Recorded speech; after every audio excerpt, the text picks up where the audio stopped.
पिताजी मौन रहकर गीता पढ़ते थे। क्या करते थे पिताजी? मौन रहकर गीता पढ़ते थे।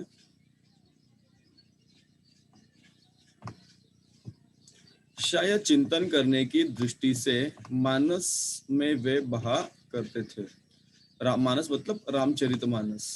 आपने देखा होगा कि हमने कल पढ़ा था कि पिताजी दो किताबें पढ़ते हैं, दो किताबें नहीं ग्रंथ पढ़ते हैं। एक है रामचरितमानस और दूसरा गीता, भगवत गीता। ठीक है।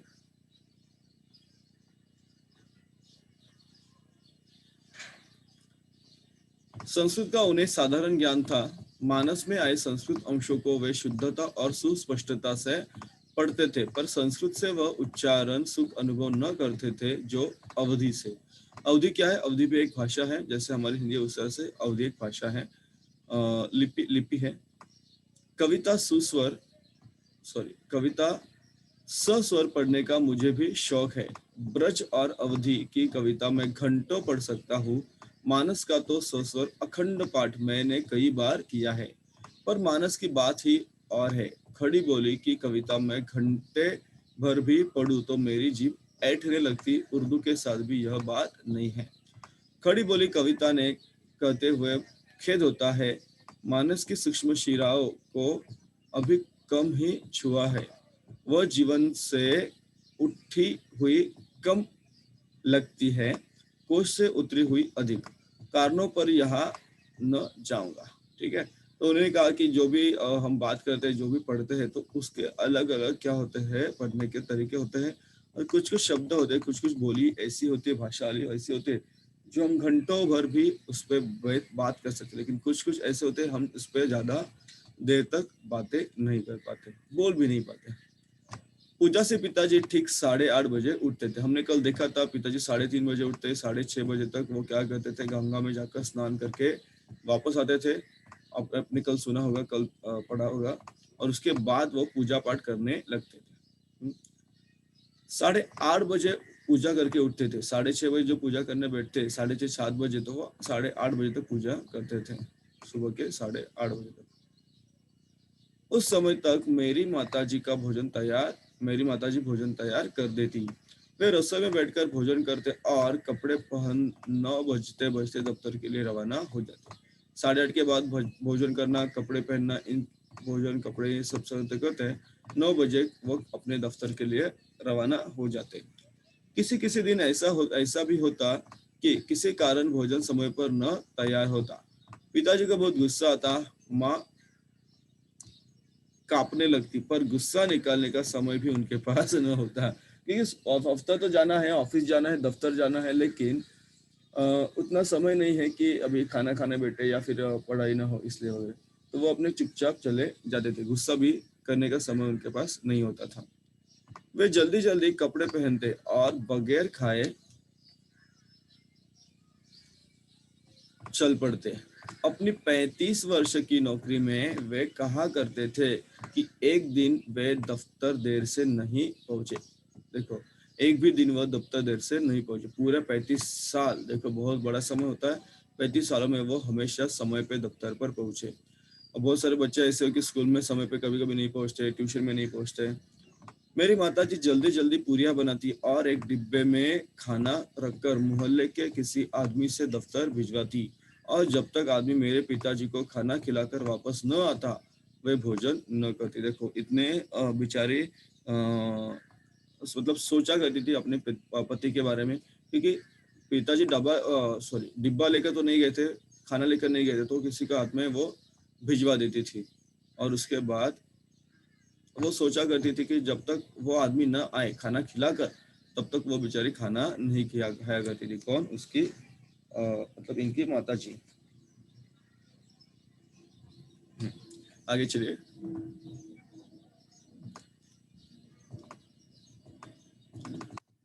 जब कोई जाने वाला न मिलता जब कोई जाने वाला न मिलता तो क्या होता था? देखिए, जब कोई जाने वाला न मिलता, हम्म, तो उनका दिन भर का उपवास होता। घर की 3 बुढ़िया, कौन कौन? राधा, मेरी दादी और महारानी की बातें सुनने को ऊपर से मिलती। घर की 3 बुढ़िया माँ को ही डांटा करती थी। मेरी माँ न खाती तो वह कैसे खाती, पर अपनी भूख का गुस्सा वे दिन भर माँ पर उतारती रहती थी वो। इसी वजह से अगर लेट हो जाते थे तो किसी को भी खाना नहीं मिलता था उस घर में।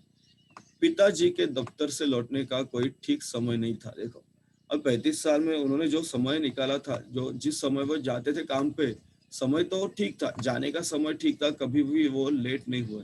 लेकिन आने का समय नहीं था। जाने का समय था लेकिन आने का समय नहीं। आपको भी पता होगा कि आपके पिताजी अगर काम कर रहे, पिताजी या फिर माताजी की किसी के काम कर रहे, तो जाने का समय तो हमेशा फिक्स होता है कितने बजे उनको जाना है। लेकिन आने का समय बहुत बार फिक्स नहीं होता है। आते समय उनको थोड़ी-सी लेट हो जाता है, कभी बहुत बार लेट ही होता है। जल्दी तो नहीं छोड़ते लेकिन लेट ही हो जाता है। नौकरी के प्रारंभिक वर्षों में वे प्रायः देर से लौटते थे, 8-9 बजे। इससे भी अधिक देरी से और खाना खाकर सो जाते थे। अभी देखो, आपके भी घर में आपने देखा होगा, पिताजी सुबह-सुबह जल्दी निकल जाते हैं और रात को घर देर से लौटते हैं। तो आने के बाद क्या होता है, बेचारे थक जाते हैं इतना कि वो खाना खाते हैं और सो जाते हैं। तो और बहुत सारे घर में ऐसा होता है कि बच्चे तो दिन में खेल-कूद करते हैं और रात को सो जाते हैं। तो बच्चे उठने से पहले उनके पिताजी काम पे चले जाते हैं और सोने के बाद घर पे आते हैं और फिर सुबह वो बच्चे उठने के बाद पहले ही चले जाते हैं। तो इस तरह से हफ्ते-हफ्ते पिताजी को अपने बच्चों के साथ समय गुज़ारने का भी समय भी नहीं मिलता उनके साथ बिताने के लिए। आगे देखिए अम, बात को जब कुछ जल्दी आने लगे तो खाना खाने से पहले कुछ देर पढ़ते, फिर कभी खाना खाने के बाद भी, और कभी तो घूमने निकल जाते। सुबह गंगा स्नान में आने जाने के 8 मील, दिन को दफ्तर आने जाने का 8 मील, यानी कुल 16 मील चल लेने पर भी उनका चला तृप्त नहीं हुआ था। देखो, मतलब इतना चलते थे फिर भी उनको चलने की जो इच्छा थी वो बढ़ती जाती थी, वो कम नहीं होती थी चलने की इच्छा। यहाँ पे आपको एक वेबसाइट दी है, हिंदी समय आपने देखा होगा, सॉरी मैं जैसे कल गया था हम, हिंदी समय .com कंटेंट डिटेल, तो यहाँ से भी आपको बहुत सारी चीज़ों की जानकारी मिल सकती है। चलिए आगे जाएंगे। डॉक्टर हरिवंश राय जी बच्चन, अमिताभ बच्चन जी के पिताजी और अमिताभ बच्चन जी के दादाजी का हम पाठ पढ़ रहे हैं। होती थी और रात को भी 2-3 मील घूम फिर आने को वे तैयार रहते थे। तभी तो मैं कहता हूँ कि उन्हें चलने का मर्ज था। सुबह सबसे अचरज की बात यह थी कि रात को चाहे जितनी देर से सोए, उठते वे सुबह 3 ही बजे थे। देखो, वो कितने भी बहुत देर से वो सोए, सुबह जल्दी ही उठ जाते थे, सुबह जल्दी ही उठ जाते थे। उनका कहना था कि नींद लंबाई नहीं, गहराई मांगती है। क्या कहना था उनका? नींद लंबाई नहीं मांगती। आप कितने देर तक सोते हो वो मतलब नहीं होता है, आप कितने अच्छे तरह से सोते हो वो अ, वो महत्वपूर्ण होता है। आप कितने अच्छे तरह से सोते हो, ना कि कितने देर तक सोते हो। यानी कम घंटों की भी गहरी नींद ज्यादा घंटों की हल्दी नींद के काम कर देती है। इसका मतलब 8-10 घंटे अगर आप सो रहे हो, लेकिन इस 8-10 घंटे में आपको अच्छी नींद नहीं आती, तो इससे अच्छा जो आदमी 5 घंटे या फिर 6 घंटे सोता है और जिसको अच्छी नींद आती है, वो आपसे अच्छा काम कर पाता है। उनके इस फार्मूले के प्रति विश्वास ने मुझसे अपनी नींद पर कितना अत्याचार कराया है, इसे सोचकर कभी-कभी मैं कहता हूँ कि जब मैं मरूँ तो मुझे 7-8 दिन तक यूँ ही पड़े रहने दो देना। इस असंभव की कल्पना कर सुखद है, क्योंकि मुझे अपने जीवन की बहुत सी रातों की नींद पूरी करनी है। बहुत सारे लोग ऐसे होते हैं कि जिनको नींद चाहिए होती है। जो आदमी 10 बजे सोता है, समझो वो सुबह 6 बजे उठता है। कभी-कभी क्या होता है, 10 से क्या 11 बज गए, तो उसे काम पे जाना तो 6 बजे उठना ही होता है, लेकिन अगर उसे काम पे नहीं जाना है, थोड़ा एडजस्टमेंट, तो 7 बजे उठ जाता है, 8 बजे, क्योंकि वो लेट सोया था। और बहुत बच्चे तो इसमें माहिर होते हैं, लेट उठने में और लेट सोने में। आप तो अभी लॉकडाउन की वजह से तो आप सब बच्चे थोड़े से आलसी हो गए हो। समय की पाबंदी की जो उत्कटता उन्होंने अपनाई थी, उस उनके निभाने के लिए घर के लोगों का सहयोग आवश्यक था। उन्हें सेंस ऑफ टाइम, वक्त का अंदाज देने के लिए पिताजी ने अपनी नौकरी के पहले वर्ष में एक आराम घड़ी खरीदी और लाकर दालान की तिकोनियों पर रख दी। यह घड़ी नहीं थी, विक्टोरियन युग की थी। कौन सी थी? नई नहीं थी, विक्टोरियन युग, पुरानी घड़ी थी। और पायोनियर के दफ्तर में बहुत दिनों से काम दे रही थी। वह कंडम कंडम का मतलब होता है बोगस, नकली माल की तरह निकाल दी गई और पिताजी ने शायद 2 रुपए में ले ली। यह बड़ी घड़ी यह घड़ी बेहया साबित हुई। थोड़ी बहुत सफाई के बाद वह चलने लगी तो चलती ही गई। 7वें दिन उसमें चाबी देनी पड़ती, वह अलार्म बजाती। देखो पहली जो घड़ियां थी उसको हमें चाबी देनी पड़ती थी, क्योंकि उसमें एक स्प्रिंग होता था और वो चाबी देने के बाद अच्छी तरह से चलती थी। अभी घड़ियां सेल पर चलती है तो इसे हमें बार बार चाबी देने की जरूरत नहीं पड़ती। और आपने देखा होगा कि अलार्म अलार्म की घड़ी, आपको पता नहीं है आपने कभी यूज की है कि नहीं, लेकिन बहुत सारे लोगों के पास अलार्म की घड़ियां होती थी। आज भी बहुत सारे लोगों के घर में हैं, क्योंकि अब आज क्या हो गया कि हमारे पास मोबाइल फोन है। तो ये जो मोबाइल फोन है ना, इसके अंदर सब कुछ फंक्शंस है, इसलिए हमें अलार्म घड़ी नहीं लेनी पड़ती, कैलकुलेटर नहीं लेना पड़ता, बहुत सारी चीजें ये खुद कर लेता है। एनीवेज, उसके कभी घड़ी सास के यहाँ जाने की मुझे याद नहीं। तिकोनिया और खाली, इसी की कोई तस्वीर मेरे दिमाग में नहीं। मेरे पिता के जीवन पर्यंत वह चलती रही। उनकी मृत्यु को लगभग 30 वर्ष होने आए हैं, अब भी वह चल रही है। देखो, पिताजी के मृत्यु के बाद 30 वर्ष तक वो चलती रही, और उसके पहले भी चल रही थी। मेरे पास नहीं है।